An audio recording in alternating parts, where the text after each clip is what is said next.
جبت لكم النهارده فيديو جديد لزينب، حاجه كده شكلها يفتح النفس من كتر ما انا فتحت نفسي. اخيرا رجعنا بقى للفطار ونعمل وصفات فطاري. دي تنفع جدا للفطار وللعشاء بس وبقى انا نص الليل. نرمين عايز تعملها في الميكروويف وانا بقول لها لا هنعملها في الفرن زي ما زينب عملت. ما هتتعمل في الميكرويف مش لا هتاخد حاجه. هي نرمين عامله الخبير، لازم كل ما اقول لها نعمل حاجه تقول لك يا عماد لازم نعمل كده، لازم انت بتتريق عليا؟ لا دي بتحب تعدل على كل الفيديوهات. طب ايه المشكله؟ ما في الاخر بنجيب حاجه سريعه. بس اديني فرصه. هناخد ربع ساعه يا ولا نص بنتي ساعه هي في الفرن. شقيانه في الموضوع، احنا بنعمله زي ما هي معروف. هنعملها في الفرن يا جماعه، قولوا لنا في التعليقات نعملها في الفرن ولا نعملها في الميكروويف. وما تنسوش توصلوا الفيديو ده ل 10000 لايك. لا يا عماد، ل 20000 لايك. يا ست علي 30000 لايك. هو احنا دافعين حاجه من جبنا؟ علي يا ست علي. كل اللي هنحتاجه في الوصفه تورتيلا، او مثلا مش عندكم حطوا عيش بلدي، حطوا اللي انتوا عايزينه. احنا هنجيب واحده ليه حاطين ورقه؟ عشان نرمين قررت ان احنا هنحط ورقه. لا الصينيه صغنطوطه يا جماعه. هي بتحب بامانه بتحب تعدل. حطي يا ست. انا مش هكلمك. كل واحد فينا يمسك بيضتين هتدبيها في دماغي، بقول لك لا لا يا حبيبي انا هدب على نفسي. ايوه اكسر اكسر اكسر. والابداع. ثانيه واحده ليه الاستعجال؟ ليه؟ هاتي هنا. لا لا لا من جواكي ايه ده يا لهوي؟ أنا؟ فرصه. معلش انا بحب ارخم على عمتي. ما حطيتش فلفل اسود. لا هنحط شويه. هي ما حطيتش فلفل اسود يا عماد زفرت البيض. ما حطيتش فلفل اسود. ماشي. قلبي قلبي تعالي. وهي ما حطتش ملح. لا هي اكيد حطت ملح، ما تهزريش. بامانه ما حطت ولا ملح ولا يلا فلفل. بس قلبي هاتي قلبا. بصوا يا جماعه، تدوا له ايه تقليبه خفيفه كده عشان يتحول اومليت. اهو بامانه شكله حلو جدا كده. خلاص يا عماد. يلا يا ريس. وشويه جبنه موتزاريلا.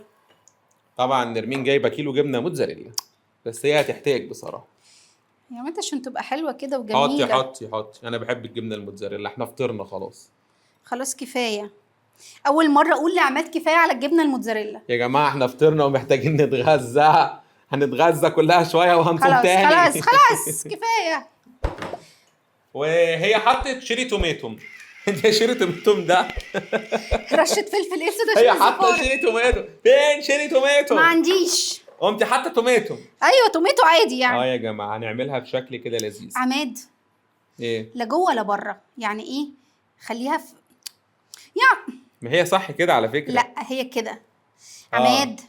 عشان تبقى شكلها حلو. يا نهار اسود، فرقت فيما انا هاكلها. ماشي. الله. يا ايوه الله. شاطر. حطي واحده في النص. نحط واحده في النص. هنروح ندخل العظمه دي الفرن، هتاخد 20 دقيقه تقريبا، ممكن ونرجع أكتر لكم شوية. بعد ما تستوي واوريكم العظمه اللي احنا عملناها النهارده. بص. واو. بس شكلها حلو يا ازاي؟ جماعه الشكل مغري. قطعي يا نرمين. تفتكر ولا الطعم؟ وريني تقطيع ده العماد مش ليك انت. انا عايزين نشيل الورقه. شيل الورقه. طب استنى. طيب الرجاله دي متسرعين. الرجاله افتحها متعبين. بس افتحها كده ما تقلقش. جاهزه. طيب اهو. لو عيدك هجيب صباعك. انت عارفه انا في الاكل مش بتفاصل مش بهزر. الله يا جماعه. واهو. على فكره هي فكره فطار الصبح جديده ومختلفه. خلاص كفايه. يلا ادينا بقى قطعه ندوق. الحب كله اهي. يلا. واو. سلايس. انا اديني سلايس صغنن. بصوا يا جماعه ده شكلها اهو زي ما انتم شايفين. لحظه التذوق. بيض. بيض يا زينب. فين الجبنه؟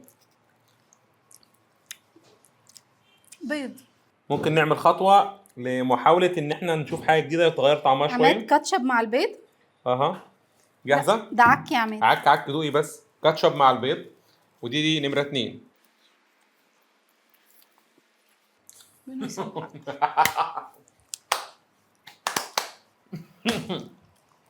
تديها كم من 10؟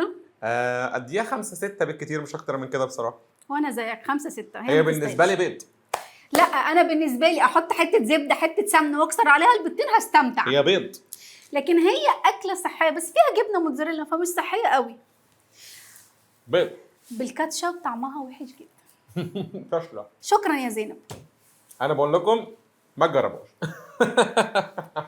ما تجربوهاش. اكسروا بيض يا جماعه مع شويه زبده. يعني انا توقعت لها نجاح باهر، بس مش دايما انتوا عارفين وصفات زينب 50/50. ده كان الفيديو بتاعنا النهارده، ما تنسوش تشتركوا معانا في القناه وتفعلوا زر الجرس، ونشوفكم مع فيديو جديد. باي باي.